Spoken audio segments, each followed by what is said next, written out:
सोचो जरा, सिर्फ 7 साल का एक बच्चा पुलिस को 110 पर फोन करके कहता है मैं अभी रॉकेट से चांद पर जा रहा हूँ और वापस आते समय 3 माह की रफ्तार से राजधानी के ऊपर से निकलूंगा। उधर कॉल उठाने वाली दीदी को लगा कि कोई बच्चा मजाक कर रहा है, लेकिन अगले ही पल सीन पूरी तरह बदल गया। वह बच्चा एक विशाल रॉकेट लॉन्च पैड पर पहुंचता है, रॉकेट के अंदर बैठता है और काउंटडाउन शुरू हो जाता है। 3, 2, 1 लॉन्च। जैसे ही वह स्टार्ट बटन दबाता है, अब तक बिल्कुल शांत खड़ा रॉकेट जिंदा हो उठता है। एक एक करके सारी लाइटें जलने लगती हैं, नीचे से गहरे नीले रंग की आग निकलती है और उसकी ताकतवर लपटें पूरे पहाड़ को हिला देती है। कुछ ही सेकंड में रॉकेट आसमान चीरते हुए उड़ जाता है। ऊपर पहुंचकर नीचे सिर्फ शहर की छोटी छोटी लाइटें और चारों तरफ फैला अंधेरा दिखाई देता है, जबकि अंतरिक्ष में सितारे पहले से कहीं ज्यादा चमक रहे होते हैं। करीब 20 मिनट बाद रॉकेट पृथ्वी का वायुमंडल छोड़कर सीधे चांद की तरफ बढ़ रहा होता है। तभी पता चलता है कि यह बच्चा कोई आम बच्चा नहीं, बल्कि असल में 30 साल का एक वैज्ञानिक है, जो मरने के बाद 7 साल के बच्चे के शरीर में आ गया है। साथ ही उसे एक ऐसा सिस्टम भी मिला है जो लोगों को जितना ज्यादा हैरान करेगा, उतनी ही नई नई हाईटेक तकनीकें अनलॉक करेगा। इसलिए वह अपने पापा के मोबाइल से उनकी लाइव स्ट्रीम खोल देता है ताकि पूरी दुनिया उसकी करतूत देखे और उसे ज्यादा से ज्यादा शॉक पॉइंट्स मिले। तभी कैमरे में अंतरिक्ष स्टेशन के बाहर काम कर रहे 2 विदेशी अंतरिक्ष यात्री दिखाई देते हैं। वे इस अजीब से विशाल रॉकेट को देखकर पूरी तरह हैरान रह जाते हैं। पहले उन्हें लगता है कि शायद ये कोई सैटेलाइट है, लेकिन फिर समझ आता है कि ये तो सीधा चांद पर जाने वाला रॉकेट है। दोनों हैरानी में सोचने लगते हैं कि आखिर इतनी जल्दी इतनी बड़ी तकनीक कैसे तैयार हो गई। इतना ही नहीं,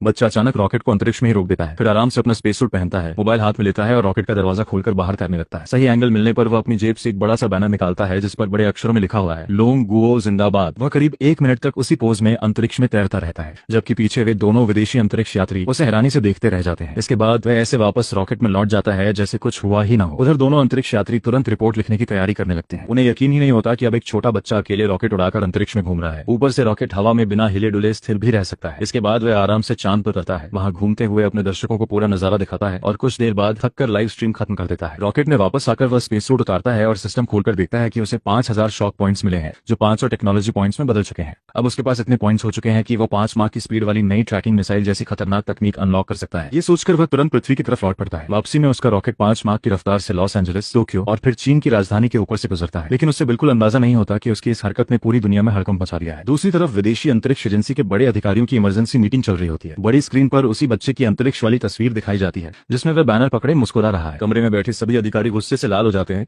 और कहते हैं ये तो सीधे सीधे पूरी दुनिया को चुनौती दे रहा है। क्या ये हमें अपनी ताकत दिखाने की कोशिश है? सबके मन में सिर्फ एक ही सवाल था, क्या सच में चीन की अंतरिक्ष तकनीक हमसे इतनी आगे निकल गई? उन्होंने तो फैसला लिया कि अब और इंतजार नहीं किया जाएगा, नए चंद्र मिशन की तैयारी तेज कर दी जाए, क्योंकि दुनिया में नंबर 1 स्पेस पावर की कुर्सी किसी भी कीमत पर हाथ से नहीं जाने देनी है। उधर जापान के एयर डिफेंस सेंटर में भी हड़कंप मच गया। रडार पर 5 मार्क से भी तेज रफ्तार से उड़ती एक रहस्यमय चीज दिखाई दी। अधिकारियों के माथे पर पसीना आ गया। उन्हें लगा कि कहीं कोई मिसाइल तो चीन की तरफ नहीं जा रही। कोई बोला अगर ये हमारे ऊपर आ जाती तो फिर से सालों पुरानी तबाही दोहराई जाती। घबराकर उन्होंने तुरंत विदेश मंत्रालय को सूचना भेजी कि पता लगाया जाए आखिर यह चीज छोड़ी किस देश ने है। उधर चीन की राजधानी में सबसे ऊंचे स्तर की सैन्य बैठक बुलाई गई। सेना, सुरक्षा एजेंसियों और विदेश मंत्रालय के बड़े बड़े अधिकारी एक ही कमरे में इकट्ठा थे। सभी को शक था कि शायद किसी विदेशी देश ने हमला करने की कोशिश की है। एक अधिकारी गुस्से में मेज पर हाथ मारते हुए बोला अब तक पता क्यों नहीं चला कि यह हमला किसने किया? दूसरा अधिकारी बोला अभी संयुक्त राष्ट्र से संपर्क करने की कोशिश हो रही है। तभी सुरक्षा विभाग के अधिकारी ने कहा रडार के हिसाब से यह चीज विदेशी दिशा से आई थी, लेकिन इसकी स्पीड 4 मार्क से भी ज्यादा थी। आज की तकनीक में कोई भी देश शुरुआत से इतनी रफ्तार हासिल नहीं कर सकता, इसलिए मामला कुछ और ही लगा है। पूरे कमरे में तनाव और बेचैनी लगातार बढ़ती जा रही थी। इसी बीच एक युवा अधिकारी दौड़ता हुआ अंदर आया और उसके हाथ में एक जरूरी रिपोर्ट थी। रिपोर्ट पढ़ते ही सभी अधिकारी सन्न रह गए। कुछ देर की खामोशी के बाद उसने धीरे से कहा ये कोई मिसाइल नहीं थी, ये तो एक रॉकेट था जो चांद से वापस लौट रहा था। कमरे में बैठे सभी लोग एक दूसरे का चेहरा देखने लगे। किसी ने हैरानी से पूछा लेकिन इसकी कोई आधिकारिक सूचना क्यों नहीं मिली? जवाब मिला सूचना तो मिली थी, लेकिन किसी ने उस पर यकीन ही नहीं किया। फिर उस अधिकारी ने पूरी कहानी सुनाई कि कुछ घंटे पहले एक 7 साल के बच्चे ने पुलिस स्टेशन में फोन करके बताया था कि वह चांद पर जा रहा है और लौटते समय 5 मार्क की स्पीड से राजधानी के ऊपर से गुजरेगा। पुलिस वालों ने इसे बच्चे की शरारत समझकर नजरअंदाज कर दिया। अब उसी बच्चे की जानकारी, घर का पता और उसकी लाइव स्ट्रीम की तस्वीरें सबके सामने रखी गई। पूरे कमरे में फिर से सन्नाटा छा गया। आखिरकार आदेश दिया गया इस बच्चे को तुरंत और पूरी सुरक्षा के साथ यहाँ लाया जाए। जरा सी भी गलती नहीं होनी चाहिए। उधर इस सबसे बिल्कुल बेखबर वह 7 साल का बच्चा देर रात अपने गाँव वापस पहुंच चुका था, लेकिन घर में कदम रखते ही उसके पापा ने उसे कुर्सी से बांध दिया और झाड़ू से उसकी अच्छी खासी पिटाई शुरू कर दी। बच्चा दर्द से चिल्लाते हुए बोला पापा बस भी करो, अब सच में गलती नहीं करूंगा। लेकिन उसके पापा गुस्सा शांत होने का नाम ही नहीं ले रहा था। वे बोले हर बार कोई नई शरारत, कभी मछली पकड़ने के लिए धमका करता है, कभी चिड़ियों के घोंसले पर चढ़ जाता है। कितनी बार कहा है कि शाम से पहले घर लौट आया करो। बच्चा रोते रोते अपनी माँ की तरफ देखने लगा और बोला मम्मी बचा लो, नहीं तो आज ये मुझे सच में मार देंगे। उसकी माँ मुस्कुराते हुए बीच में आई और अपने गुस्से से भरे पति को शांत करने लगी। उन्हें जरा भी अंदाजा नहीं था कि जिस बच्चे को वे अभी शरारती समझकर डांट रहे हैं उसी की वजह से पूरी दुनिया की सरकारें और सेनाएं इस समय हिल चुकी हैं। माँ ने मुझे उठाया, प्यार से मेरे सिर पर हाथ फेरा और बोली तुम्हारे पापा बस तुम्हारी चिंता करते हैं, अगली बार थोड़ा ध्यान रखना। मैंने भी चुपचाप से हिला दिया। फिर हम तीनों साथ बैठकर आंगन में खाना खाने लगे। सब कुछ पहले की तरह शांत और खुशहाल लग रहा था, लेकिन तभी दूर से पुलिस की गाड़ियों के सायरन सुनाई देने लगे। आवाजें तेज होती गईं और देखते ही देखते कई पुलिस की गाड़ियां और हेलीकॉप्टर हमारे घर की तरफ आने लगे। पापा हैरान होकर बोले लगता है कोई बहुत बड़ा अपराधी हमारे गाँव में छिपा है। लेकिन अगले पल सारी गाड़ियां और हेलीकॉप्टर सीधे हमारे घर के सामने आकर रुक गए। पूरे घर को चारों तरफ से घेर लिया गया और हेलीकॉप्टर की तेज लाइटों से रात का अंधेरा भी दिन जैसा चमकने लगा। इतनी बड़ी फोर्स देखकर पापा के तो होश ही उड़ गए। वे जल्दी से उठकर बाहर गए और कांपती आवाज में पुलिस वालों से पूछने पूछने लगे, साहब आखिर बात क्या है? उधर गांव वाले भी शोर सुनकर घरों से बाहर निकल आए। कोई कह रहा था, आखिर इस घर में ऐसा क्या हो गया? तो कोई बिना कुछ जाने ही बोलने लगा, जरूर इनके लड़के ने कोई बहुत बड़ा कांड किया होगा। थोड़ी ही देर में गांव का प्रधान भी भागता हुआ वहां पहुंच गया, लेकिन पुलिस ने उसे भी दूर ही रोक दिया। तभी एक बड़े अधिकारी गाड़ी से उतरे। उन्होंने अपना पहचान पत्र दिखाते हुए कहा, मैं प्रांतीय पुलिस विभाग का अधिकारी हूँ, क्या यही चेनली का घर है? पापा डरते हुए बोले, साहब कहीं कोई गलतफहमी तो नहीं? मेरा बेटा तो सिर्फ 7 साल का है। पापा बार बार समझाने लगे, मेरा बेटा थोड़ा शरारती जरूर है, कभी मछली पकड़ने के लिए धमाका कर देता है, कभी पेड़ों पर चढ़कर चिड़ियों के अंडे उठा लाता है, लेकिन उसने कभी चोरी या कोई गलत काम नहीं किया। आगे से हम उसे और सख्ती से समझाएंगे। माँ ने भी हाथ जोड़कर वही बात दोहराई। तब उस अधिकारी ने मुस्कुराते हुए उन्हें शांत किया और कहा, आप लोग बेवजह डर रहे हैं, आपके बेटे ने कोई अपराध नहीं किया है। सच कहूं तो हमें भी पूरी बात नहीं बताई गई, हमें सिर्फ इतना आदेश मिला है कि हर हाल में आपके बेटे की सुरक्षा करनी है। आगे क्या होगा इसका फैसला राजधानी से आने वाले बड़े अधिकारी करेंगे, तब तक आप हमारा सहयोग कीजिए। ये सुनकर भी घर वालों की घबराहट कम नहीं हुई, क्योंकि मामला जितना शांत बताया जा रहा था उतना था बिल्कुल नहीं। अगली सुबह भी घर के बाहर पुलिस की गाड़ियां और हेलीकॉप्टर वैसे ही तैनात थे। पापा पूरी रात की तरह फिर पूछने लगे, बेटा सच सच बता, तूने आखिर किया क्या है? मैंने भी वही जवाब दिया, पापा कितनी बार बताऊं, मैं तो बस कल रात चांद पर घूमने गया था और वापस आ गया। मेरी बात सुनकर पापा ने माथा पकड़ लिया, उन्हें लगा मैं फिर मजाक कर रहा हूँ। माँ ने बीच में आकर कहा, रहने भी दो, अगर अभी नहीं बताना चाहता तो जरूर कोई वजह होगी। तभी एक काली गाड़ी घर के अंदर आकर रुकी, उसमें से सफेद बालों वाले एक बुजुर्ग उतरे। पुलिस अधिकारी उन्हें अंदर लेकर आए और बोले, इनसे मिलिए, ये देश के अंतरिक्ष अनुसंधान विभाग के वरिष्ठ वैज्ञानिक और अकादमिक प्रोफेसर लुओ सोंग है। अब साफ हो चुका था कि यह मामला किसी शरारत का नहीं बल्कि पूरे देश के लिए बेहद बड़ा और ऐतिहासिक होने वाला था। लो सोंग ने मुस्कुराते हुए मेरे पास से हाथ मिलाया और बोले, तो आप चेंगली के पिताजी हैं? आपने सच में एक जीनियस बेटा पैदा किया है। इस बच्चे ने देश के अंतरिक्ष मिशन में बहुत बड़ा योगदान दिया है। हमें इससे कुछ जरूरी बातें पूछनी है, क्या आप इसे कुछ दिनों के लिए हमारे साथ भेज सकते हैं? पापा अभी भी पूरी तरह कुछ समझ नहीं पा रहे थे, लेकिन उन्होंने मुझ पर भरोसा किया और बोले, बेटा अच्छे से रहना और रोज सोंग सर को बिल्कुल परेशान मत करना। इसके बाद मैं उनके साथ लाल रंग की सरकारी कार में बैठ गया। रास्ते में रोज सोंग ने सीधे सवाल किया, सच सच बताओ वो रॉकेट तुमने ही बनाया था? मैंने बिना झिझक कहा, हाँ बिल्कुल मैंने ही बनाया। लेकिन उन्हें अब भी यकीन नहीं हो रहा था। उन्हें लगा शायद कोई गुप्त संगठन मुझे आगे करके खुद छिपा हुआ है। मैंने हंसते हुए कहा, अगर कोई अपराधी होता है तो वो मुझे जैसे 7 साल के बच्चे को क्यों चुनता? फिर मैंने खुद ही कहा, अगर भरोसा नहीं है तो आप मेरा टेस्ट ले लीजिए। रोज सोंग ने तुरंत मुझसे अंतरिक्ष विज्ञान और रॉकेट टेक्नोलॉजी से जुड़े कई मुश्किल सवाल पूछने शुरू कर दिए, लेकिन मैं हर सवाल का ऐसा जवाब देता गया कि उनके चेहरे का रंग ही बदल गया। सिर्फ 10 मिनट में उन्हें समझ आ गया कि मैं सच में कोई साधारण बच्चा नहीं हूँ। उन्हें अपने बड़े बड़े रिसर्च स्टूडेंट्स याद आ गए जो शायद इतना भी नहीं जानते थे। आखिर उन्होंने उत्साहित होकर कहा, अगर ऐसा है तो मुझे अपना रॉकेट भी दिखाओ। मैं उन्हें एक सुनसान पहाड़ी पर बने अपने लॉन्च पैड पर ले गया। वहाँ सेना के जवान पहले से सुरक्षा में तैनात थे। जैसे ही रोज सोंग ने चांद से लौटकर आया मेरा रॉकेट देखा, वे कुछ पल के लिए बिल्कुल चुप हो गए। वे उसके चारों तरफ घूम घूम कर हर हिस्से को ध्यान से देखने लगे। उनकी आंखों में हैरानी साफ दिखाई दे रही थी। कुछ देर बाद उन्होंने मुझसे पूछा, एक बात बताओ, तुम्हारा रॉकेट वापस लौटते समय इतनी सटीक लैंडिंग कैसे करता है और जमीन पर गिरते समय उसमें जरा भी झटका क्यों नहीं लगता? आज तक जितने भी स्पेसक्राफ्ट लौटे सब जोरदार टक्कर के साथ गिरते हैं। मैंने बिल्कुल आराम से जवाब दिया, अगर लैंडिंग के समय काफी ताकतवर रिवर्स थ्रस्ट दे दिया जाए तो झटका लगेगा ही। फिर उन्होंने दूसरा सवाल किया, लेकिन वापसी के लिए इतना अतिरिक्त ईंधन कहाँ से लाते हो? इतना ईंधन उठाना तो खुद रॉकेट के लिए बहुत भारी पड़ता है। मैंने मुस्कुराकर कहा, किसने कहा कि मैं ईंधन इस्तेमाल करता हूँ? वे हैरान होकर बोले, तो फिर किससे चलता है? मैंने पास की गुफा की तरफ इशारा करते हुए कहा, आइए दादाजी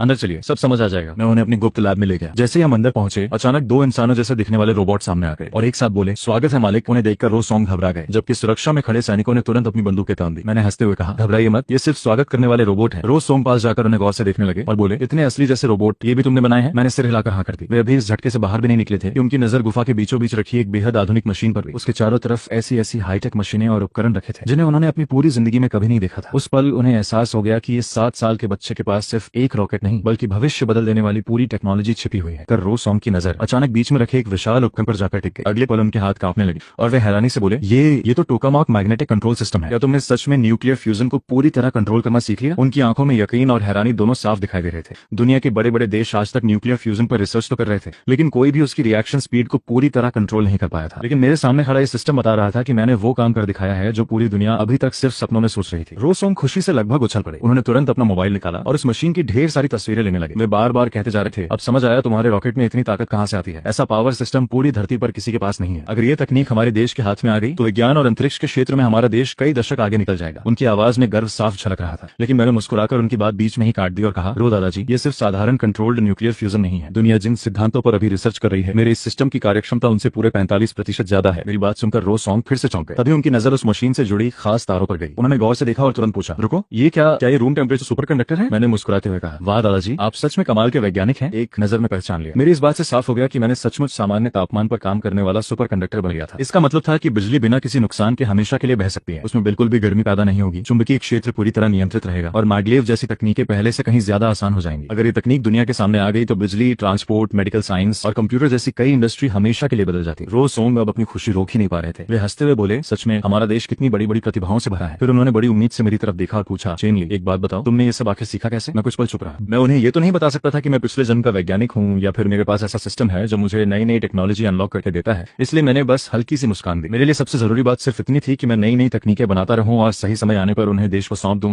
ताकि ताकि मेरा देश दुनिया की सबसे बड़ी वैज्ञानिक ताकत बन सके। मैंने रो दादाजी की तरफ देखकर हल्की सी मुस्कान के साथ कहा, दादाजी ये सारी चीजें मुझे सपनों में दिखाई देती हैं, बस वहीं से सीख गया। जाहिर सी बात थी कि इतनी उम्र और अनुभव वाले वैज्ञानिक मेरी इस बात पर पूरी तरह भरोसा नहीं करने वाले थे। उन्हें समझ आ गया कि मैं असली वजह छिपा रहा हूँ, लेकिन उन्होंने मुझ पर जोर नहीं डाला। उन्होंने सोचा कि जब बच्चा बताना ही नहीं चाहता तो उससे जबरदस्ती पूछने का कोई मतलब नहीं है। इसके बाद उन्होंने तुरंत अपना मोबाइल निकाला और कई लोगों को फोन मिलाना शुरू कर दिया। फोन उठते ही बोले, अरे तुम सब जल्दी यहाँ पहुंचो, मामला बहुत ज्यादा गोपनीय है। मैं अभी पूरी रिपोर्ट भेज रहा हूँ, उसे पढ़ते ही सब समझ जाओगे। और हाँ, देश के बड़े बड़े विश्वविद्यालयों और रक्षा संस्थानों के कुलपतियों को भी तुरंत बुलाओ। मेरे पास ऐसा हीरा है जिसे जो पहले अपने पास ले जाएगा वही सबसे बड़ा भाग्यशाली होगा। उधर देश के एक सैन्य अनुसंधान केंद्र में 70 साल से ज्यादा उम्र के मशहूर वैज्ञानिक तो अपने कंप्यूटर पर रो दादाजी की भेजी हुई रिपोर्ट पढ़ रहे थे। शुरुआत में जैसे जैसे वे रिपोर्ट पढ़ते गए उनके चेहरे का रंग बदलता गया। उन्होंने सोचा, क्या सच में किसी देश ने कंट्रोल्ड न्यूक्लियर फ्यूजन, अंतरिक्ष तकनीक और रूम टेम्परेचर सुपर कंडक्टर जैसी चीजों में इतनी बड़ी छलांग लगा ली। उनकी आंखों में मायूसी साफ दिखाई दे रही थी। उन्होंने अपनी पूरी जिंदगी देश के विज्ञान को आगे बढ़ाने में लगा दी थी और उन्हें लगा कि शायद उनका देश अब भी दुनिया से पीछे रह गया है। लेकिन जैसे ही उन्होंने रिपोर्ट की आखिरी लाइन पढ़ी और जाना कि ये सारी तकनीक किसी विदेशी वैज्ञानिक की नहीं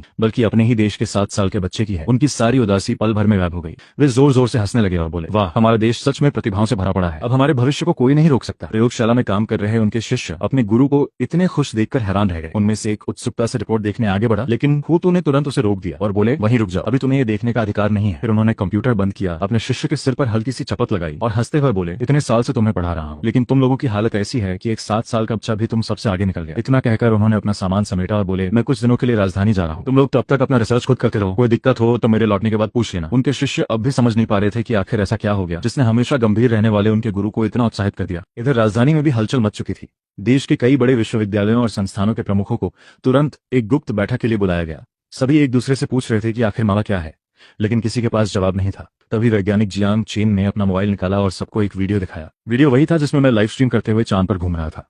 कुछ लोगों ने उसे पहले सोशल मीडिया पर देखा था, लेकिन सबको लगा था कि वो एआई से बना नकली वीडियो है, क्योंकि बाद में वह इंटरनेट से पूरी तरह गायब हो गया था। एक कुलपति ने भी हंसते हुए कहा, आजकल एआई इतनी एडवांस हो गई है कि असली और नकली में फर्क करना मुश्किल हो गया है।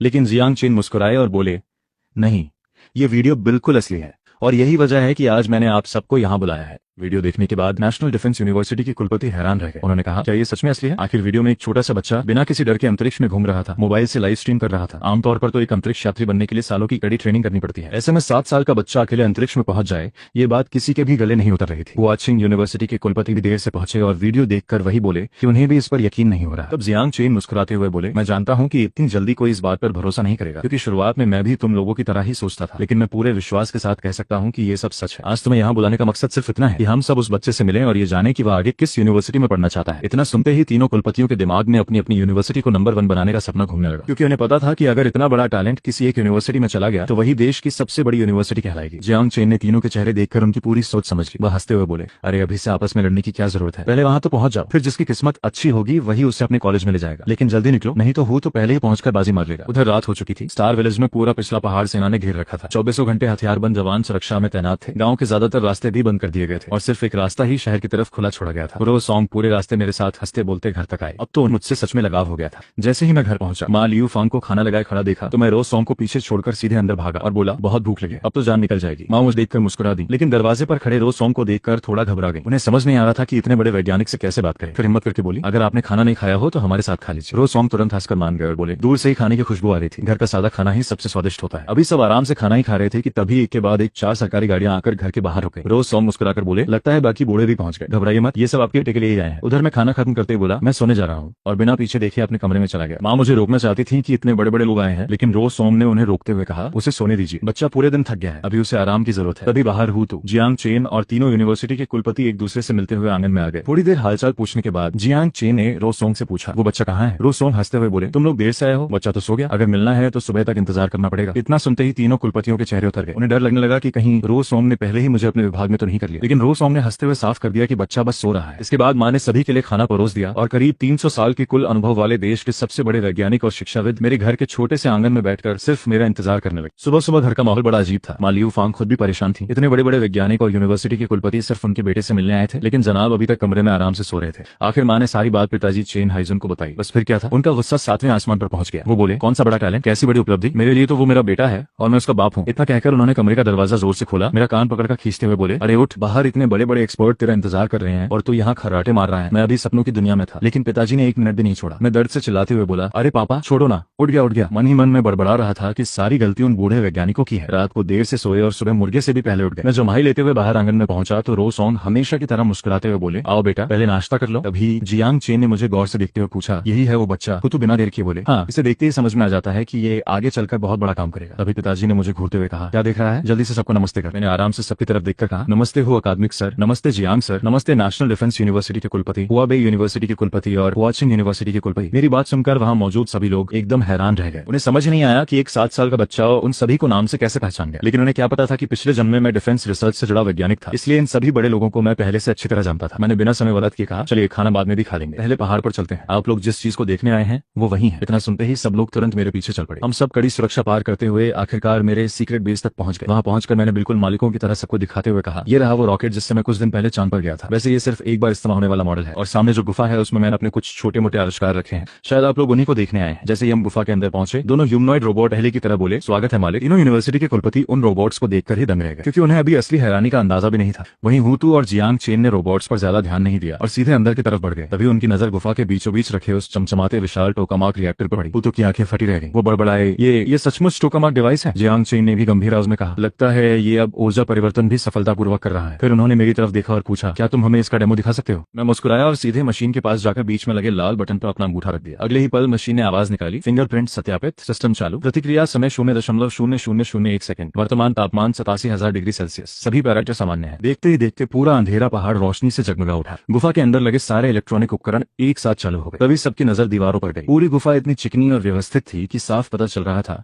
इसे प्राकृतिक नहीं बल्कि इंसानों ने बनाया है। जियांग चेन हैरानी से बोले, क्या ये पूरी गुफा तुमने खुद खोदी है? मैं बिना कुछ कहे गुफा के एक कोने तक गया और वहां रखे कई दर्जन किलो विस्फोटक की तरफ इशारा कर दिया। इतना देखकर वहां मौजूद सभी लोगों के चेहरे पर फिर से हैरानी साफ दिखाई देने लगी। मैं सबको अपनी बनाई हुई चीजें दिखाते हुए बोला, ये डायरेक्शनल ब्लास्ट वाला विस्फोटक है। इससे धमाका सिर्फ एक तय इलाके में होता है और ये हाई प्रिसीजन विस्फोटक है जो जमीन के अंदर 3 किलोमीटर से भी ज्यादा गहराई तक सीधा धमाका कर सकता है। हालांकि मैंने अभी तक इसे टेस्ट नहीं किया। कहीं नीचे से गैस निकल आई तो मेरी ही छुट्टी हो जाए। मेरी बातें सुनकर सब लोग मुस्कुरा दिए, लेकिन हुतू का पूरा ध्यान टोकामाक रिएक्टर पर था। वो कांपती आवाज में बोले, चेन ली, इस पर जो डेटा लिखा है क्या वो सच है? सिर्फ 0.001 ग्राम हाइड्रोजन ट्रिटियम ईंधन से 50 लाख जूल ऊर्जा निकलती है। ये सुनते ही जियांग चेन भी भागकर मशीन के पास पहुंचे और दिमाग में तुरंत हिसाब लगाने लगे। वो हैरानी से बोले, अगर इतनी सी मात्रा से इतनी ऊर्जा निकलती है तो सिर्फ 1 ग्राम ईंधन ही कई टन कोयले और तेल के बराबर ऊर्जा पैदा कर देगा। मैंने आराम से कहा, मेरा कंट्रोल्ड न्यूक्लियर फ्यूजन सिस्टम अभी तक जिस लक्ष्य पर हमारा देश काम कर रहा है उससे कम से कम 40% ज्यादा ताकतवर है। मेरी बात सुनकर वहां मौजूद सभी वैज्ञानिकों के चेहरे बदल गए। उन्हें समझ आ गया कि अगर ये तकनीक सचमुच इस्तेमाल होने लगी तो देश की कई बड़ी वैज्ञानिक समस्याएं हमेशा के लिए खत्म हो जाएंगी। मैंने आगे बताया, और इस पूरी ऊर्जा को सीधे बिजली में भी बदला जा सकता है। रोज सोंग ने तुरंत कहा, अगर इसे रूम टेम्परेचर सुपरकंडक्टर के साथ जोड़ दिया जाए तो बिजली बिना किसी नुकसान के ट्रांसफर होगी। फिर उन्होंने समझाया कि इससे सिर्फ अंतरिक्ष विज्ञान ही नहीं बल्कि मेडिकल, इलेक्ट्रॉनिक्स और कई दूसरी इंडस्ट्रीज में भी क्रांति आ जाएगी। जियांग चेन बिना एक सेकंड गवाए मेरे पास आए और बोले, चेन ली, क्या हम ये सारे उपकरण अपने साथ ले जा सकते हैं? इन्हें यहाँ छोड़ना सुरक्षित नहीं है। मैंने बेफिक्र होकर कहा, ले जाइए, अगर डिजाइन ड्राइंग भी चाहिए तो वो भी दे दूंगा। इतना सुनते ही जियांग चेन ने तुरंत फोन निकाला और देश का सबसे ऊंचे स्तर का सीक्रेट ऑपरेशन शुरू करवा दिया। उन्होंने आदेश दिया कि सभी रास्ते सील किए जाएं और इन तकनीकों को पूरी सुरक्षा के साथ रिसर्च सेंटर पहुंचाया जाए। इसके बाद जियांग चेन ने मुस्कुराकर मुझसे पूछा, क्या तुम हमारे साथ राजधानी चलना चाहोगे? वहां तुम्हें बेहतर माहौल मिलेगा, बड़े बड़े वैज्ञानिक मिलेंगे और पढ़ाई के लिए भी सबसे अच्छे शिक्षक होंगे। बस इतना सुनना था कि तीनों यूनिवर्सिटी के कुलपति भी तुरंत आगे आ गए। कोई मुझे नेशनल डिफेंस यूनिवर्सिटी आने के लिए मनाने लगा तो कोई हुआचिंग यूनिवर्सिटी की तारीफ करने लगा। तीसरे कुलपति बोले कि उनके पास सबसे ज्यादा संसाधन है। कुछ ही सेकंड में गुफा के अंदर माहौल ऐसा हो गया जैसे तीनों आपस में मुकाबला कर रहे हो। वजह भी साफ थी, अगर मैं किसी एक यूनिवर्सिटी को चुन लेता तो वही पूरे देश की नंबर 1 यूनिवर्सिटी बन जाती।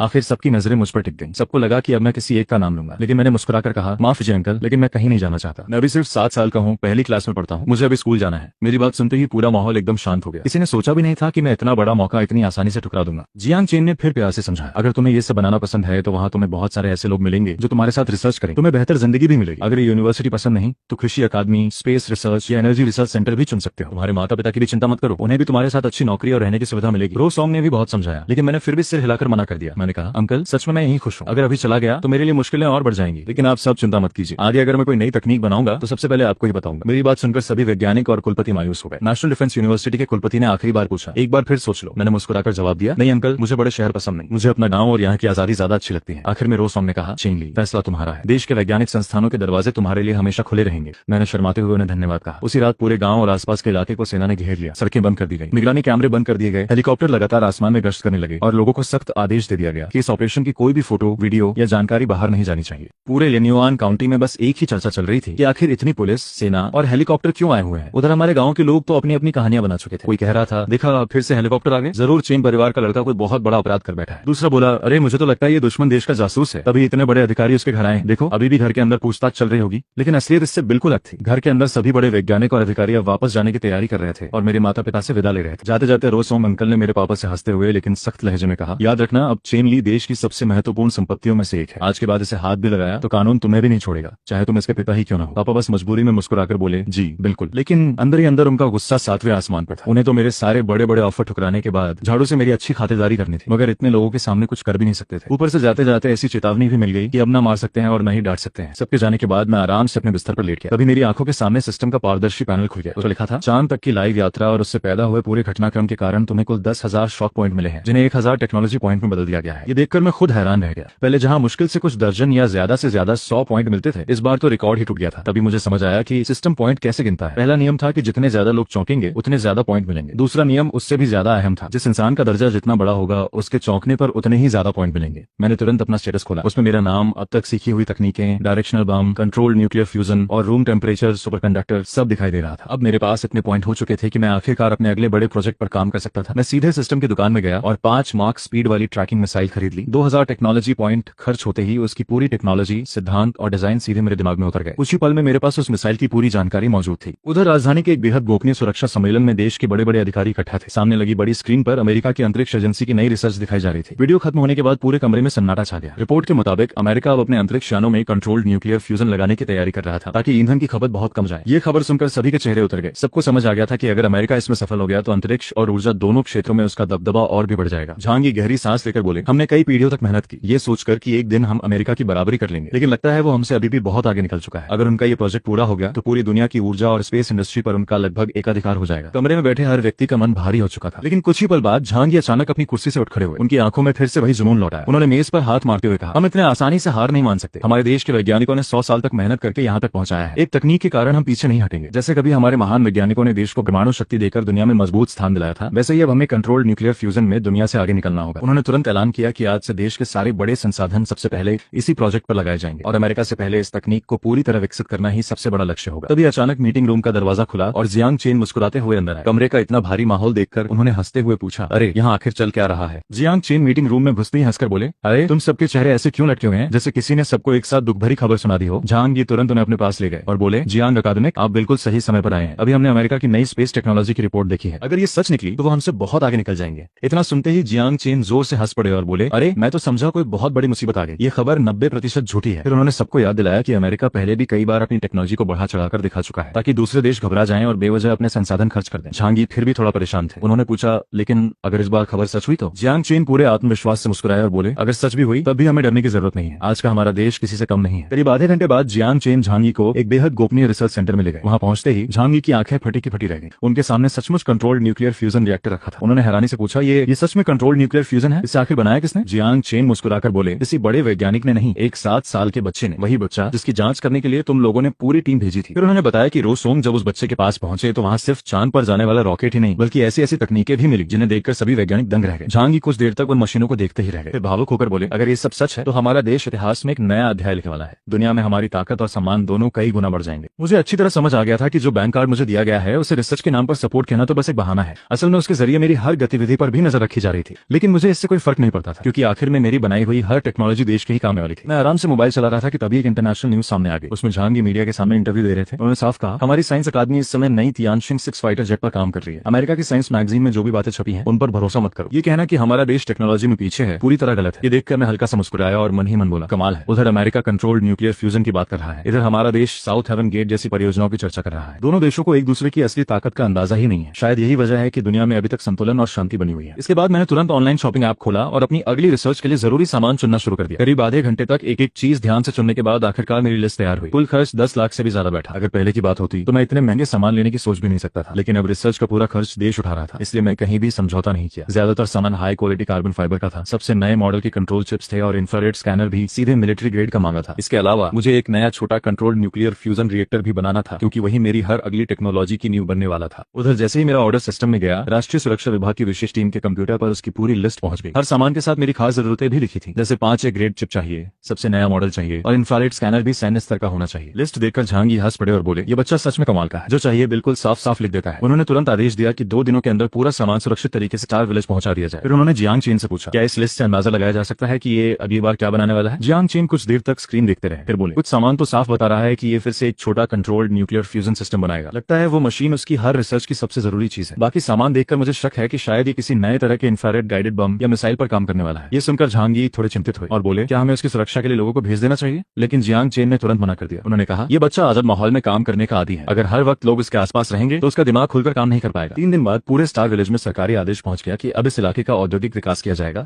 और सभी गांव वालों को मुआवजा देकर दूसरी जगह बसाया जाएगा। मेरे माता पिता को भी सरकार की तरफ से 50 लाख की रकम वाला बैंक कार्ड मिला और दोनों को सरकारी नौकरी दे दी। साथ ही सरकारी दफ्तर के पास 100 वर्ग मीटर से भी बड़ा एक नया घर भी मिला। पापा की नौकरी शहर में सिक्योरिटी गार्ड की लगी, जिसमें सिर्फ दिन की ड्यूटी, छुट्टियां और सारी सरकारी सुविधाएं थी। वहीं माँ को सरकारी कैंटीन में खाना परोसने का काम मिला, जहाँ उन्हें भी वही सुविधाएं दी गई। गाँव में रहने वाले एक साधारण परिवार के लिए ये किसी सपने से कम नहीं था। सबसे अच्छी बात यह थी कि नया घर मेरे सीक्रेट बेस से सिर्फ 10 मिनट की दूरी पर था, इसलिए मेरी रिसर्च पर इसका कोई असर नहीं पड़ा। कुछ दिनों बाद मेरा ऑर्डर किया हुआ सारा सामान सुरक्षित तरीके से पहाड़ वाले मेरे गुप्त वर्कशॉप तक पहुंचा दिया गया और अब मैं अपने अगले बड़े आविष्कार की तैयारी शुरू करने के लिए पूरी तरह तैयार था। मैं सबसे पहले अपने वर्कशॉप में पहुंचा और खरीदा हुआ सारा सामान एक करके चेक किया। जब तसल्ली हो गई कि कुछ भी कम नहीं है, तब असली काम शुरू हुआ। मैंने सिस्टम से अपना खास ऑटोमेटिक वर्कबेंच बाहर निकाला। ये कोई साधारण मशीन नहीं थी, बल्कि इसे लेने के लिए मैंने पूरे 1000 टेक्नोलॉजी पॉइंट खर्च किए थे। इसकी खासियत ये थी कि इसे जो भी आदेश दिया जाए वो बिना किसी गलती के उसे पूरा कर देती थी। मैंने सारी हाई क्वालिटी सामग्री उसके ऊपर रखी और आदेश दिया, एक नया micro controlled nuclear fusion reactor बनाओ। मशीन ने तुरंत स्कैन करके बताया कि सभी सामग्री बेहतरीन क्वालिटी की है, इसलिए इस बार रिएक्टर की कार्यक्षमता 45% नहीं बल्कि पूरे 60% तक पहुंच जाएगी। इसे बनने में करीब 2 घंटे लगने वाले थे। उधर मशीन अपना काम कर रही थी और इधर मैं खाली बैठने वालों से नहीं था। मैंने तुरंत अपनी अगली परियोजना 5 मार्क स्पीड वाली ट्रैकिंग मिसाइल पर काम शुरू कर दिया। मैंने सबसे पहले मिसाइल की पूरी बनावट दिमाग में दोहराई। इसी भी ट्रैकिंग मिसाइल के 6 सबसे जरूरी हिस्से होते हैं, गाइडेंस और target detection system, flight control system, engine, warhead, power system और पूरी बॉडी। इनमें से इंजन और पावर की समस्या तो मेरा माइक्रोफ्यूजन रिएक्टर आसानी से हल कर देता था, लेकिन सबसे मुश्किल हिस्सा था गाइडेंस और फ्लाइट कंट्रोल। यही मिसाइल की आंख, दिमाग, नसें और मांसपेशियां होती हैं। अगर ये सही ना हो तो मिसाइल कभी अपने निशाने तक नहीं पहुंच सकती। मैंने सरकार की तरफ से मिले इंफ्रारेड रडार और ऑप्टिकल इमेजिंग रडार को देखा। तभी मेरे दिमाग में एक आइडिया आया। इंफ्रारेड रडार गर्मी पहचानता है, जबकि दूसरा तस्वीर देखकर लक्ष्य ढूंढता है। अगर दोनों की खूबियां एक ही सिस्टम में जोड़ दी जाएं, तो मिसाइल लगभग हर परिस्थिति में अपने निशाने को पहचान सकेगी। मैंने तुरंत सिस्टम को आदेश दिया कि दोनों तकनीकों को मिलाकर नया रडार तैयार करें। सिर्फ 10 टेक्नोलॉजी पॉइंट खर्च हुए और कुछ ही मिनटों में मशीन ने दोनों रडारों को जोड़कर बिल्कुल नया हाइब्रिड गाइडेंस सिस्टम तैयार कर दिया। अब बारी थी सबसे कठिन हिस्से की, नेविगेशन सिस्टम की। इतनी तेज यानी 5 माख की रफ्तार से उड़ने वाली मिसाइल को कंट्रोल करने के लिए मौजूदा तकनीक बिल्कुल नाकाफी थी। इसका मतलब था कि पूरा कंट्रोल सिस्टम मुझे खुद बना पड़ेगा। मैं तुरंत लैपटॉप लेकर बैठ गया और लगातार कई घंटों तक बिना रुके कोड लिखता रहा। करीब 7 घंटे बाद आखिरकार 3 टेराबाइट का कंट्रोल प्रोग्राम तैयार हो गया। मैंने उसे एक यूएसबी ड्राइव में सेव किया और हाई एंड कंट्रोल चिप के साथ वर्कबेंच पर रख दिया। मशीन ने सिर्फ 10 मिनट में पूरा कोड चिप में डाल दिया। इस दौरान मैं थोड़ा आराम करने के लिए एक्सरसाइज करता रहा। देखते ही देखते शाम हो गई। तभी पापा का फोन आया। उन्होंने कहा, बेटा कहाँ है? घर आजा, खाना तैयार है। मैंने हंसकर कहा, बस पापा अभी आया। जाने से पहले मैंने अपने दोनों ह्यूमनॉइड रोबोट्स को बाहर बुलाया और आदेश दिया कि पूरे वर्कशॉप की सफाई करके बाकी तैयारी पूरी कर दें। अगले 2 दिनों तक मैं लगातार काम करता रहा और आखिर में कंट्रोल चिप, नया रडार, सेंसर, माइक्रोफ्यूजन रिएक्टर और वेक्टर थ्रस्ट इंजन को एक साथ जोड़कर अंतिम असेंबली पूरी कर दी। कई घंटों की टेस्टिंग के बाद आखिरकार मेरी 5 मार्क ट्रैकिंग मिसाइल तैयार हो गई। जब मैं अपनी कार से पहाड़ के नीचे बने लॉन्च साइट पर पहुंचा और सामने पूरी तरह तैयार मिसाइल लॉन्चर देखा तो खुशी से मेरे मुंह से खुद ब खुद निकल पड़ा, वाह ये तो कमाल का लग रहा है। डूबते सूरज की सुनहरी रोशनी में गहरे हरे रंग की मिसाइल और उसका लॉन्चर किसी साइंस फिक्शन फिल्म के हथियार से कम नहीं लग रहे थे।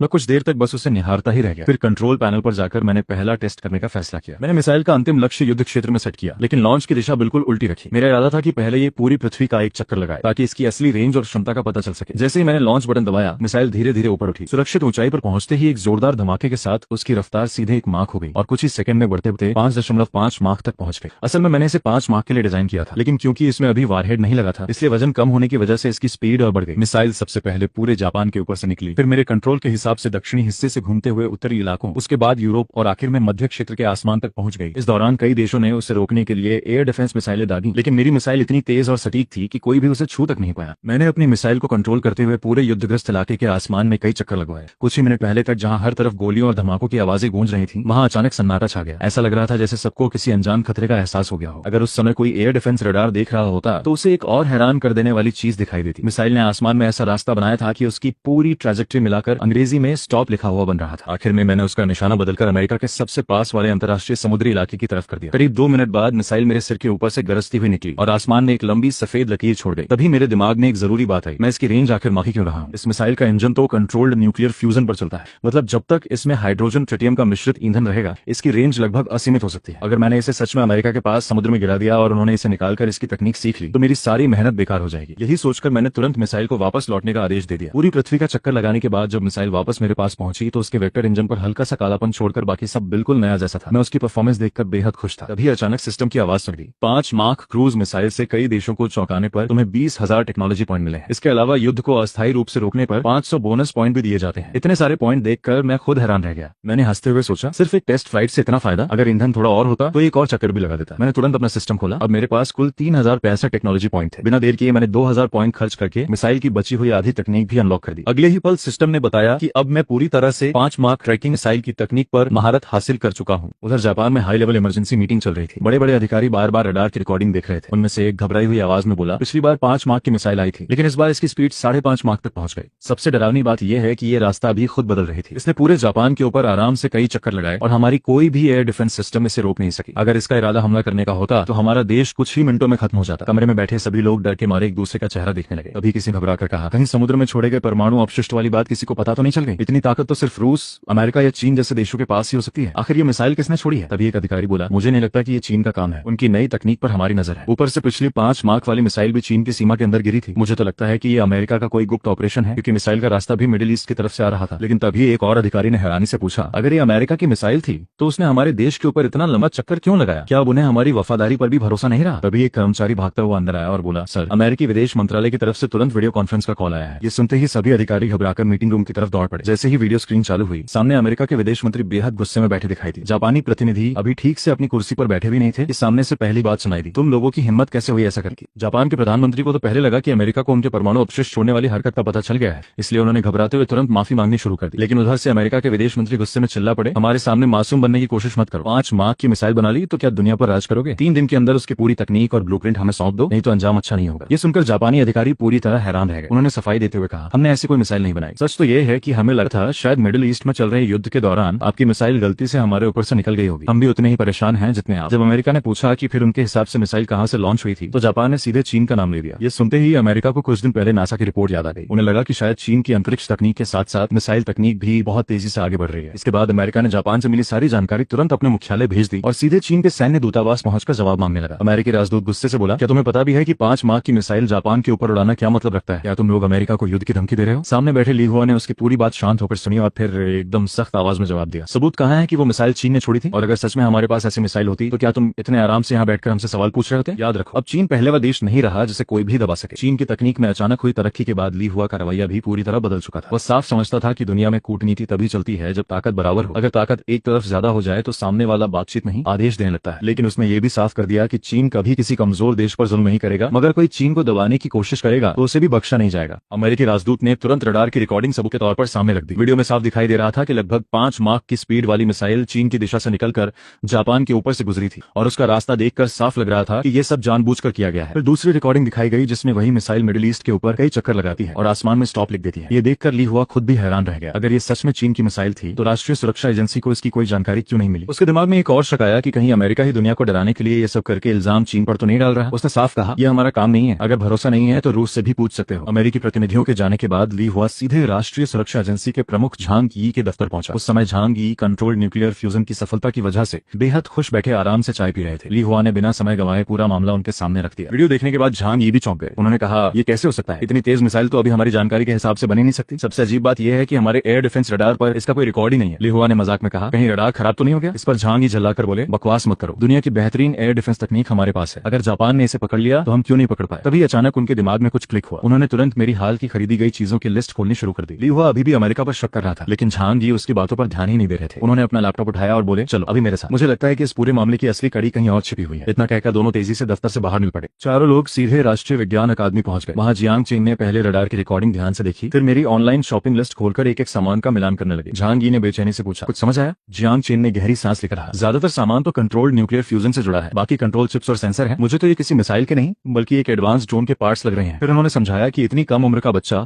और इतने कम समय में 5 मार्क की मिसाइल बना दे, ये लगभग नामुमकिन है। ऊपर से अगर चीन का एयर डिफेंस सिस्टम भी उसे पकड़ नहीं पाया तो शायद वो मिसाइल किसी और देश से लॉन्च हुई होगी और जानबूझकर चीन की सीमा से बचाकर उड़ाई गई होगी। अभी झांग यी के कंप्यूटर पर मेरी नई शॉपिंग लिस्ट आ गई जिसमें कॉपर एलॉय, विशेष धातुएं और कार्बन फाइबर जैसे सामान थे। जियांग चीन मुस्कुराकर बोले, देखा मैं कह रहा था ना, ये मिसाइल नहीं बना रहा बल्कि अपने ड्रोन का ढांचा और मजबूत कर रहा है। अगर सच में वही 5 मार्क वाली मिसाइल उसी ने बनाई होती तो वो इंसान नहीं चमत्कार होता। ये सुनकर झांग यी ने भी राहत की सांस ली। उधर मैं अपने पहाड़ वाले गुप्त अड्डे पर बैठा मन ही मन हंस रहा था। मैंने मिसाइल को चीन की सीमा में घुसते ही पहले से सिग्नल जैमर चालू कर दिया था। इसलिए किसी भी रडार को उसकी असली जानकारी नहीं मिल पाई। अब मेरी 5 मार्क ट्रैकिंग मिसाइल लगभग पूरी तैयार थी, सिर्फ उसका वॉरहेड यानी हमला करने वाला मॉड्यूल बाकी था। मेरे सामने कई विकल्प थे, साधारण विस्फोटक, आर्मर पियर्सिंग वॉरहेड, यहाँ तक कि परमाणु हथियार या जैविक वायरस जैसे खतरनाक विकल्प भी मौजूद थे। लेकिन मैंने फैसला किया कि मैं सिर्फ पारंपरिक विस्फोट और बख्तर भेदी क्षमता वाला संयोजन ही इस्तेमाल करूंगा। इसके बाद मैंने अपने सारे विस्फोटकों को वर्कबेंच पर रखा और सिस्टम को आदेश दिया कि इनकी ताकत बढ़ाकर ऐसा बनाया जाए जिसकी तबाही का दायरा 100 किलोमीटर तक सीमित रहे, आकार 250 किलोमीटर के आयत जैसा हो और असर जमीन के 1 किलोमीटर अंदर तक पहुंचे। सिस्टम ने 5 टेक्नोलॉजी पॉइंट काटे और 20 मिनट में काम पूरा करने की पुष्टि कर दी। मेरे पास अभी भी 1000 से ज्यादा टेक्नोलॉजी पॉइंट बचे हुए थे।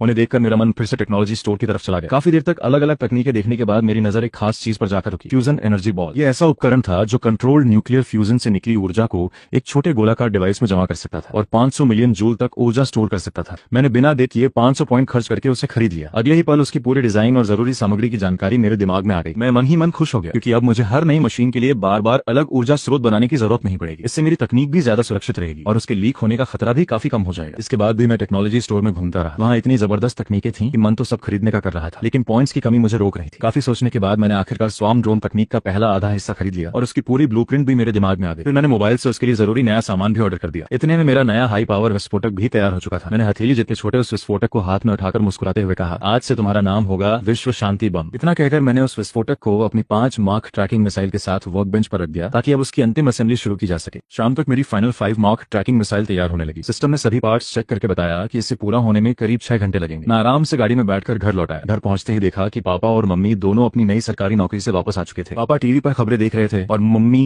रसोई में खाना बना रही थी। मैं अपने कमरे में जाकर बिस्तर पर लेट गया, लेकिन दिमाग लगातार नई टेक्नोलॉजी के बारे में सोचता रहा। मैंने फैसला किया कि अभी के लिए स्वार्म ड्रोन को युद्ध के लिए नहीं बल्कि आम लोगों के काम आने वाली तकनीक बनाऊंगा। मैं सोचने लगा कि अगर मिसाइल में इस्तेमाल होने वाले high level control chip, sensor और नेविगेशन सिस्टम को नागरिक ड्रोन में लगाया जाए तो लोगों की जिंदगी कितनी आसान हो सकती है। इसी सोच के साथ मैं रात भर अपने दिमाग में नए डिजाइन तैयार करता रहा। अगली सुबह मैं फिर अपने पहाड़ वाले गुप्त बेस पर पहुंच गया। रात में मंगाया गया सारा सामान वहां पहले से रखा हुआ था। मैंने फ्यूजन एनर्जी बॉल बनाने का सारा मटेरियल वर्कबेंच पर रखा और सिस्टम को काम शुरू करने का आदेश दिया। सिस्टम ने बताया कि सारी सामग्री बेहतरीन क्वालिटी की है, इसलिए एनर्जी बॉल की स्टोरेज क्षमता 20% बढ़ जाएगी और एक साथ 30 एनर्जी बॉल बनाई जा सकती है। करीब 30 मिनट बाद पहली एनर्जी बॉल तैयार हो गई। मैंने उसे कंट्रोल्ड न्यूक्लियर फ्यूजन रिएक्टर से जोड़ दिया। कुछ ही सेकंड में तेज आवाज के साथ रिएक्टर चालू हुआ और केवल 2 मिनट के अंदर उस छोटी सी बॉल में लगभग 600 मिलियन जूल ऊर्जा भर गई। अब मेरे पास ऐसा ऊर्जा स्रोत था जो मेरी किसी भी भविष्य की टेक्नोलॉजी को आसानी से चला सकता था। इसके बाद मैंने उस फ्यूजन एनर्जी बॉल को अपनी नई 5 मार्क ट्रैकिंग मिसाइल के फ्यूल सेक्शन में फिट कर दिया। एक सिस्टम की दोबारा जांच करने के बाद मैंने रडार खोला और मिडिल ईस्ट में चल रही भीषण लड़ाई को देखा। बिना समय गवाए मैंने वहां के एक खाली युद्ध क्षेत्र को लक्ष्य बनाया और लॉन्च बटन दबा दिया। अगले ही पल मिसाइल लॉन्चर से आसमान में उछली, अपनी दिशा खुद सेट की और बिजली जैसी रफ्तार से मिडिल ईस्ट की ओर निकल पड़ी। उसी समय वहां के सैन्य मुख्यालय में अफरा तफरी मची हुई थी। अधिकारी लगातार रिपोर्ट दे रहे थे कि एयर डिफेंस मिसाइलें 500 से भी कम बची हैं, अगले 24 घंटे में पूरी तरह खत्म हो जाएंगी। दूसरी रिपोर्ट आई कि देश का पूर्वी हिस्सा दुश्मन के कब्जे में जा चुका है, बिजली व्यवस्था ठप हो चुकी है और लाखों लोग अपने घर छोड़कर भाग रहे हैं। ये सब सुनकर वहां का सेना प्रमुख गुस्से और बेबसी में दीवार पर मुक्का मार देता है। वह चिल्लाकर कहता है कि सिर्फ तेल के लिए इतनी तबाही मचाना इंसानियत नहीं बल्कि खुली लूट है। अगर आज रात तक हालात नहीं सुधरे तो वे खुद अपने सारे तेल के कुएं उड़ा देंगे ताकि दुश्मन के हाथ कुछ भी न लगे। साथ ही उसने चीन और रूस जैसे देशों से शरणार्थियों को अपनाने की अपील करने का आदेश दिया। अभी अचानक पूरे कंट्रोल रूम में अलार्म बज उठा। रडार स्क्रीन पर फिर वही 5 मार्क की रहस्यमयी मिसाइल दिखाई दी। सभी अधिकारी एक दूसरे का चेहरा देखने लगे क्योंकि ठीक एक दिन पहले भी ऐसी ही मिसाइल आई थी। अब सबको लगा था कि वह हमला करने आई है, लेकिन उसने किसी पर हमला नहीं किया था। वो दोनों सेनाओं के ऊपर चक्कर लगाती रही, मानो युद्ध रुकवाने की कोशिश कर रही हो। अब वही रहस्यमयी मिसाइल एक बार फिर उनकी ओर बढ़ रही थी। युद्ध के दूसरे मोर्चे पर भी अफरा तफरी मची हुई थी। जैसे ही एयर डिफेंस सिस्टम ने 5 मार्क की तेज रफ्तार मिसाइल को पकड़ा,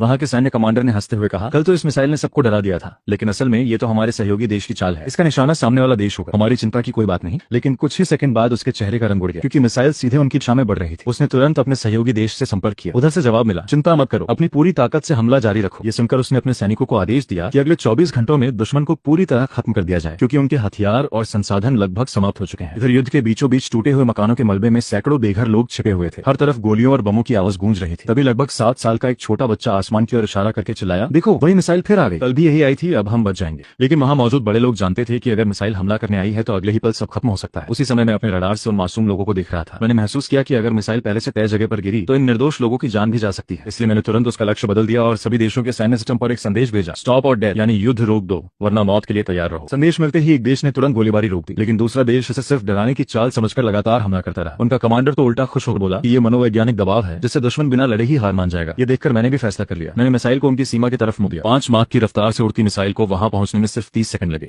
इससे पहले कि कोई कुछ समझ पाता, सीमा पर अचानक लगभग 10 किलोमीटर लंबी, 2 किलोमीटर चौड़ी और करीब 1 किलोमीटर गहरी विशाल खाई बन गई। विस्फोट इतना शक्तिशाली था कि पूरे इलाके की बिजली, संचार व्यवस्था और रडार सिस्टम एक झटके में ठप पड़ गए। सैन्य मुख्यालय में हड़कंप मच गया। कमांडर घबराकर चिल्लाया, ये क्या हो गया, ये तो हमारी मदद के लिए आने वाली मिसाइल थी, लेकिन अब किसी से संपर्क नहीं हो पा रहा था। हर तरफ सिर्फ सन्नाटा और अंधेरा था। जैसे ही हमला रुका, युद्ध क्षेत्र में छिपे लोग धीरे धीरे मलबे से बाहर निकल रहे। कुछ देर पहले तक जहां लगातार गोलाबारी हो रही थी, वहां अचानक शांति छा गई थी। उसी समय मेरे सिस्टम की स्क्रीन पर सुनहरे अक्षरों में एक नया संदेश चमका, hidden reward unlock, Pacific Rim combat mecha. ये देखकर मैं भी हैरान रह गया। मैंने अनजाने में जोर से कहा, ये तो कमाल हो गया, क्योंकि पिछले जन्म में वैज्ञानिक होने की वजह से मैं अच्छी तरह जानता था कि ये कोई साधारण रोबोट नहीं, बल्कि कई मंजिला इमारत जितना विशाल, दर्जनों मीटर ऊंचा और अत्याधुनिक हथियारों से लैस इंसानी आकार का युद्धक मेका था। ऐसी मशीनें अब तक सिर्फ साइंस फिक्शन फिल्मों और एनीमे में ही दिखाई देती थी, लेकिन अब सिस्टम ने उसे मेरे लिए इनाम के रूप में अनलॉक कर दिया था। मैंने गहरी सांस ली, खुद को शांत किया और सिस्टम में मिले नए इनाम की पूरी जानकारी खोलकर देखने लगा। स्क्रीन पर जो लिखा था उसे पढ़ते ही मैं पूरी तरह हैरान रह गया। इनाम था पैसिफिक रिम कॉम्बैट मेका शुगवांग। इसकी ऊंचाई लगभग 47 मीटर थी, वजन करीब 1800 टन और इसे चलाने के लिए 7वीं पीढ़ी का कंट्रोल्ड न्यूक्लियर फ्यूजन रिएक्टर लगाया गया था। इसकी ताकत लगभग 35 लाख हॉर्स पावर थी। इतना ही नहीं, इसमें nano composite armour, memory alloy, high energy particle cannon, 12 supersonic missile launcher, 8 laser defence system और 2 प्लाज्मा कटिंग ब्लेड जैसे खतरनाक हथियार भी मौजूद थे। सबसे चौंकाने वाली बात थी इसकी खास क्षमताएं, ऑप्टिकल कैमोफ्लेज, इलेक्ट्रोमैग्नेटिक शील्ड और शॉर्ट रेंज स्पेस जंप। बस एक कमी थी, यह अभी पूरी तरह तैयार नहीं था और इसे असेंबल करना बाकी था। इतनी जानकारी पढ़ने के बाद मैं कुछ पल तक स्क्रीन को घूरता ही रह गया। मेरे मुंह से अपने आप निकला, ये कोई साधारण रोबोट नहीं, बल्कि चलता फिरता युद्ध का किला है। सोचकर ही रोंगटे खड़े हो गए कि लगभग 50 मीटर ऊंचा और 1800 टन वजनी यह मेका अगर किसी युद्ध भूमि पर खड़ा हो जाए तो दुश्मन बिना लड़े ही डर जाए। उसके हथियारों की ताकत तो अलग ही थी, लेकिन जिसने मुझे सबसे ज्यादा हैरान किया वह था इसका स्पेस जंप फीचर। यानी यह मेका कुछ ही पल में एक जगह से दूसरी जगह पहुंच सकता था, चाहे बीच में कितनी भी दूरी या कोई भी बाधा क्यों ना हो। अब यह सिर्फ आधुनिक टेक्नोलॉजी नहीं रह गई थी, बल्कि ऐसा लग रहा था जैसे भविष्य की दुनिया की कोई चीज मेरे हाथ लग गई हो। इसके बाद मैंने मेका को बनाने के लिए जरूरी सामान की लिस्ट देखी। लिस्ट इतनी लंबी थी कि उसमें सैकड़ों तरह के दुर्लभ धातु, हाई टेक्सचर कॉम्पोजिट मटेरियल और कई तरह के वैज्ञानिक उपकरण शामिल थे। अच्छी बात यह थी कि इनमें से ज्यादातर चीजें मैं देश की मदद से आसानी से हासिल कर सकता था, लेकिन कुछ बेहद दुर्लभ सामान ऐसे भी थे